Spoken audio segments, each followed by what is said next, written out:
Welcome, everyone. Another great video. We're talking, what does the typical Canadian retiree look like? Some financial data. You can make some comparisons. First, we should tell people where we got the data from, Kevin. There is a survey. Ontario Securities Commission, Ipsos, did a survey in 2023. The data just came out in January. They talked to 1,500 Canadians over the age of 50. So very much into that retirement group. 878 of them were retired. 622 were not retired, and they got lots of data here, Kevin, all related to that survey, which will give us an insight in terms of what does the typical Canadian retiree look like. I'll pull this up, and you can help talk us through it. The first one is they asked all 1,500 of that group, retirees, non-retirees, all 1,500, what their annual household income was. Well, that's right. Well, they weren't talking to me, but still, based on this number that we were getting out there, we'll look at that annual household income. And based on the entire amount, as you can see there, it's sort of split, but the average income is anywhere between that 60 and 100K, which does make a lot of sense. I mean, you've got people on the lower end, you got people on the higher end, but in that general census, you're just a little over probably the median of the Canadian income scenario. But as we're seeing, the biggest part was 60 to 100. After that, you got a little bit over 100. Again, a lot of pre-retirees working between 50, probably making decent salary, been working there for a while. You've also got some on the lower end because when you hit retirement, you're usually not drawing as much. So this does seem to make sense as a whole for what an average would look like on your annual household income. Yeah, and we can break it down a little further. There was lots of data here. This is all 1,500 folks over the age of 50. So they're retirees, non-retirees. You can separate the two here. Now you've got the pre-retiree group and then the retiree group, and you can see how the income would vary. And if this is not an average, it's not a median, just saying this was the responses they received. So you can see how folks were bucketed in the different categories. The retiree group, most responded category was that 60 to 100,000. You can see a few lower buckets. A bit of a surprise on the pre-retiree group, at least for me. Most responded item, 31%, was over 100 grand, Kevin. Yeah, and as you can see, I mean, it's sort of grouped in that sort of two scenario. You got 50 plus on that 60 to 100 and 100 plus, whereas you hit that retiree thing, then you're almost at 50% on the under 60,000 category. So again, it deals with a lot of that sort of perception that, I'm earning so much when I hit retirement or before I hit retirement, then in retirement, well, I definitely don't need as much. I'm not going to work. I'm not doing this. I'm not doing that. And you're starting to see a lot less spent. Now, whether that's just sort of holding on to everything you want and maintaining that because you think you got 30 years worth or 35 years worth of retirement, it's hard to say. But yeah, as you can tell, pre-retirees a little more, retirees maybe a little less. Which seems to follow the trend. And then a couple of questions they asked, we're going to get into the values there. How much money do people have saved up? This was the actual question, so you can use that to kind of interpret the answers. That's what they asked. What is the total value of all your current household investments? Household investments, not individual, and whether that's held inside or outside of one of those registered accounts. They have them listed there. I'll give you the responses here, Kevin. You can kind of walk us through this. This was the answers. This is everybody, all 1,500 folks over the age of 50. You can see the various categories there. A lot of folks, 11% over $1 million. The most selected category, 250 to 500K. What's your thoughts on that? Yeah, I would say that that's sort of in that ballpark scenario. Again, we're dealing with investments there that are inside a registered. Now, does that count your house? Is that an investment? Does it count cottage property? Is that an investment? Does it count? Have you moved your pension in or into cash? So again, you have to really sort of define that scenario as to whether that's added or not and whether that would make a big difference. But yeah, it's sort of that, 250 to 500 is the biggest sort of chunk. And then you're sort of that 100 to $1 million scenario is where most people have seemed to be. And again, you're going to put money away over the course of your lifetime. You're going to have some when you hit to retirement. So it does seem to make sense that the average person's going to be within that range. And I should mention they did a round when they did the presentation here of the results. So if you dig deep in the study, it won't be like 21%, it'll be 20.764. So when they round to the nearest percentage, you do that, it won't add up to 100. But here we have the breakdown of the household investments, pre-retiree versus retiree. So we have those different categories. Same question was asked. They just grouped it based on retirement status. And you see a bit of a trend there. You have more income or more household investments for the retirees, that 250 to 500 category, more for the retiree, 500 to $1 million, more of them there, more millionaires as well.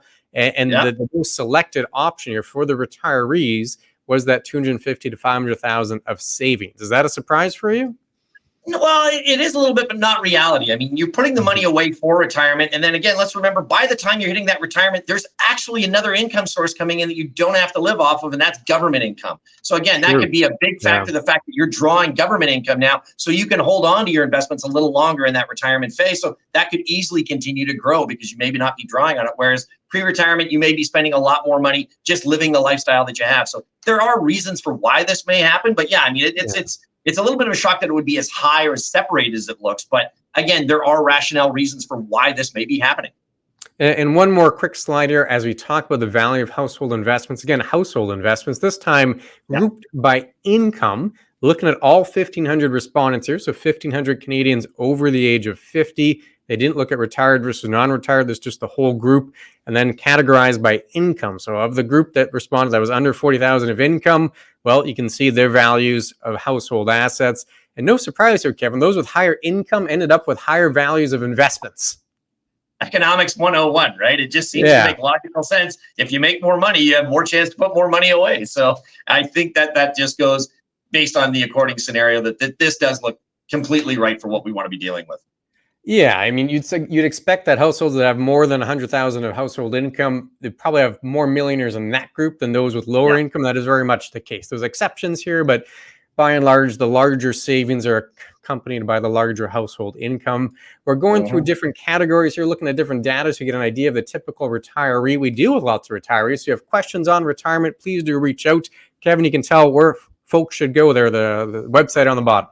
They should go and chat with ClintonandKevin.com. We are more than happy to answer any questions on this topic that we're dealing with, retirees, pre-retirees, and where we go, or any of the other financial questions that you have. Please send it in. We'll get back to you as quick as we can and hope to have a really great chat.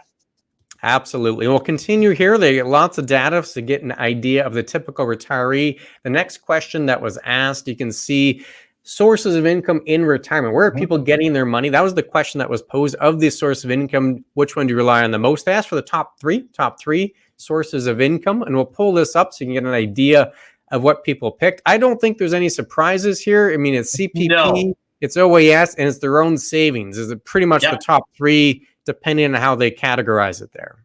Yeah, because I mean, that's what we'd be looking at anyways. I mean, if you've got a pension plan, you're going to draw from it. As soon as you can get the government plans, chances are you can start drawing from them. That's going to make up a lot of what your income is. I mean, your investment income, everything else counted into that one. And as we say, I mean, 9 times out of 10 people are not selling their home just so they can live off of that. And they're not dealing with, rental property they own. An inheritance is something that if it happens, it happens. So a lot of those other ones are small bits. So yeah, I can see this as being the most relied upon sources without a doubt. Yeah, you retire, you get your government pension, CPP, OAS, then you've got your own savings, which really make up options 3 and 4 there. Pension plus investment income and personal savings. It's really 3, 4, and 5 on that list. And that's pretty much everything. That's the majority of the responses. It's the CPP, OAS, and then the money you save. That does make a lot of sense. And then we'll get into some thornier issues. I'm not sure if it's thorny, but it's one that's certainly talked about a lot. They did ask of the retiree group, if you're receiving these pensions, CPP and OAS, when did you take them? And I'll give you the data here, Kevin. I think this will hit what you think it does, but we'll give folks the data and you can tell us. This is CPP, no surprise, 60, 65, by far the biggest options.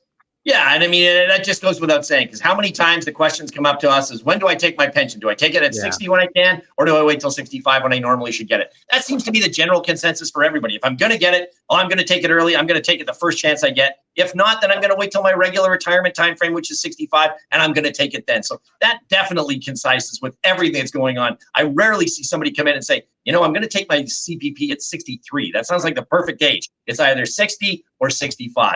And that's a huge factor for why you get that average on CPP in that sort of middle range as well.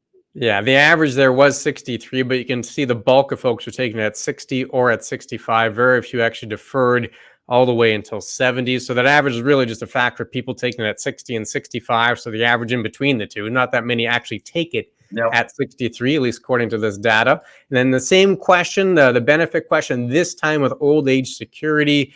My guess before I even read the answers, well, people just take OAS at 65, and that was pretty much the answer. Yeah.